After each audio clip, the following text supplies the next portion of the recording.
For section 5.4, what we have is a series of derivations and rules of replacement that look as though they make things complicated, but realistically, the big strategies that you've already learned before in terms of negation, introduction, and elimination, conditional introduction, all of these things you're still going to be using, and those are the important pieces that you need to be aware of. The new rules complicate things somewhat, but they don't really alter the fundamental strategy that you're going to be using. What they do, however, that makes things a little more difficult is they alter the formulas in such a way that it's hard to anticipate what it is that you're going to get on the other side and how it is that you're going to be able to use them. And I think we're going to see some of that as we walk through here, because some of the alterations that you can make, all of a sudden you'll see, oh, I can clearly then use, hypothetical syllogism or disjunctive syllogism, or if I just use implication here, then that's going to give me exactly what I need. That may not be obvious if you're, 2 or more rules away from being able to do that. So what I recommend is trial and error. Play with some of the formulas, play with some of the sub-formulas, and see what it gives you. If you apply some of those rules, does it give you something useful? I wouldn't, entirely take shots in the dark until you get something that looks familiar. I mean, try and think your way through it. But sometimes it helps to play with the formulas a bit and see what kind of alterations may open up new possibilities to you strategically. So let's take a look at what we have here. With this particular problem, we're going to want eventually, because we have a series of conditionals here, probably to use something like disjunctive syllogism or hypothetical syllogism, or both. And in fact, I think that strategy suggests itself. So let's try and isolate some of what's going on. So we can begin by picking this conditional out of the conjunction. Next, we can alter this in anticipation of using it. So, by way of transposition, we can turn this into... Now, why would we want to do that? Well, if we have not S implies not W, and we know from number 2 that we might be able to get not W implies H, and we know from number 3 that not S implies H is what we would ultimately like. You see the not W's here? When you have this kind of chain of conditionals, that's appropriate for using hypothetical syllogism.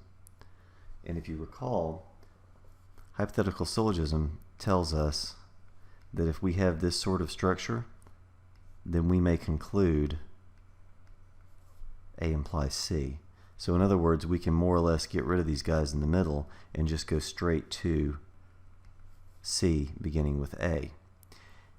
That would be very useful to us, but it's useful to us here in particular because this is precisely what we need here. If we have that, then we get K, which is what we're trying to prove. So again, not all that terribly obvious, but because you're dealing with a series of conditionals, knowing that something like disjunctive syllogism or hypothetical syllogism might be useful gets you thinking in the right direction. Okay, so how are we going to get not W implies H away from this disjunction? Well, if we can get not M, then we can get away from that side of the disjunction. And of course, we have not M right there. So let's go ahead and take that off of the conjunction in premise 1. So not M being available to us there in combination with the disjunction in premise 2, we can then use disjunctive syllogism to get at the other side of the syllogism. In other words, not W implies H. Well, now we have exactly what I was describing here. So that allows us to use hypothetical syllogism.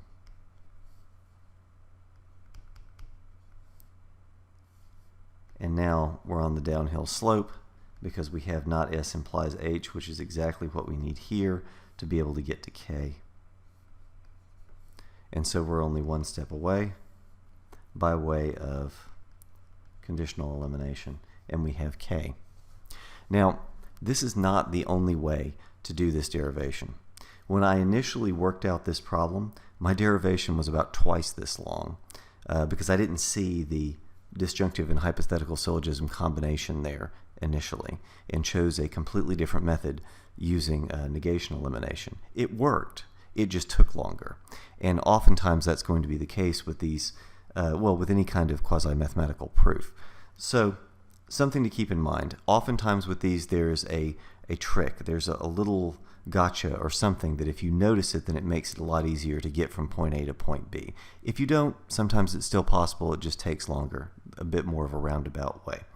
Anyway, hopefully this will help. Okay, for 2e, we are given a series of premises and asked to show I or H. And we really don't have an obvious choice in terms of strategies because there is no I or H or even I anywhere. Now, if we could somehow get to H here, then we could wedge on I. But that is a stronger claim. Knowing that H is a stronger claim than knowing I or H. So if this is actually the case, that this follows from this set of premises, we're not also guaranteed to be able to get to H.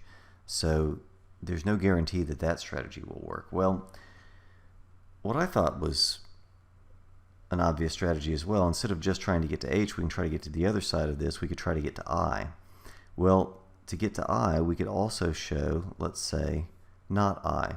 Because if I assume, let's say I assume not I for the purpose of negation elimination, so that I could eventually get I and then just wedge on H. If I assume not I, then I can get this by conditional elimination. So I could get F or H. And so the question is, can I do anything with that? Well, not really.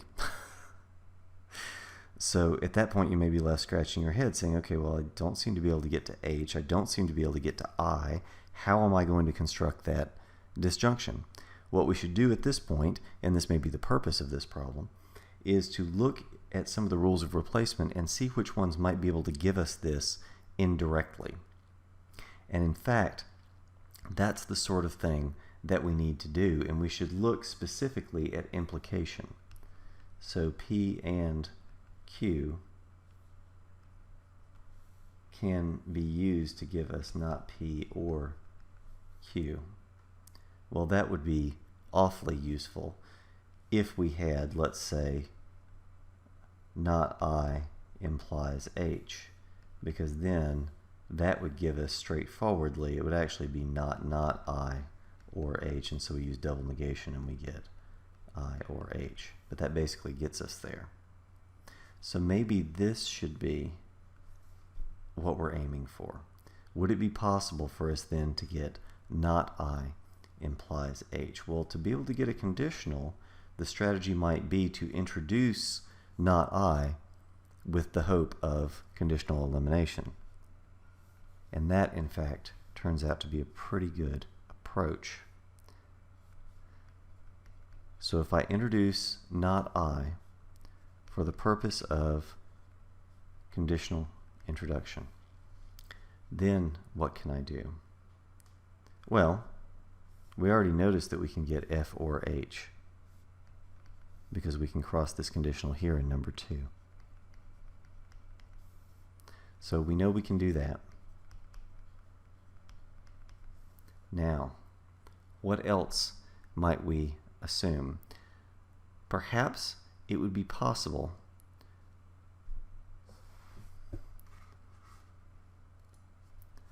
to get to H by assuming the opposite.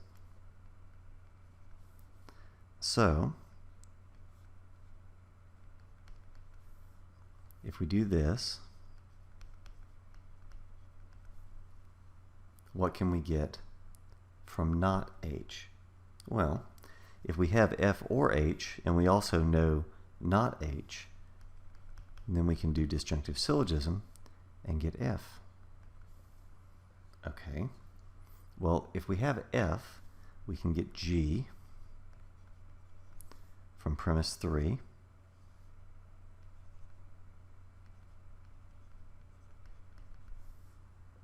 Now, is there anything that might afford us the opportunity to get a contradiction? Well, we know that if we have F right here, and we can cross this conditional and get G implies H,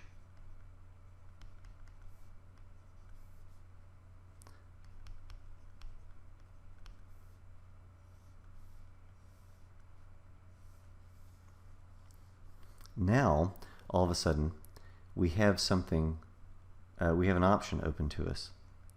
Because we have G implies H, but we also have not H. That should be a signal to you. Once you get used to working with these rules, you'll see this sort of thing as an opportunity. So, by using modus tollens,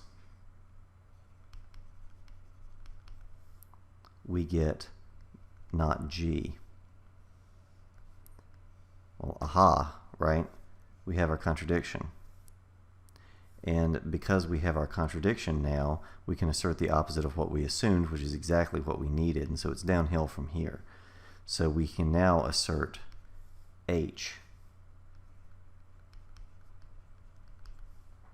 And so once we have that, it's a matter of saying, okay, well, I wanted not I implies H.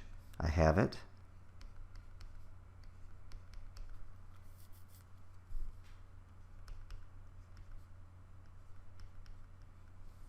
And now I can do as I mentioned before.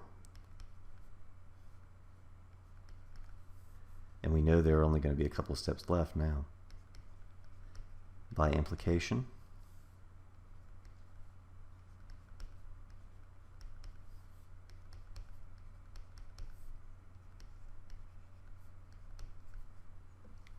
and there we go. By using implication and by using double negation, just as we described before, we end up with what we needed. So there you go. Once again, with this one, as you'll see with a lot of the others, it's a matter of recognizing what kind of options are open to you at any given time because of the new rules of replacement. And so being able to see something like this as an opportunity to be able to use modus tollens is important, and that's something that comes just with practice. So hopefully this will help, and you'll see that it's really just a matter of getting used to, you know, what kind of forms you begin to see, and so as you start seeing this kind of stuff, what you can actually do with it. But fundamentally, hopefully, once you get used to using the new rules, you'll see that all the hard stuff basically you learned in 5.3 and before, and that these are, it's just a matter of getting used to some new forms.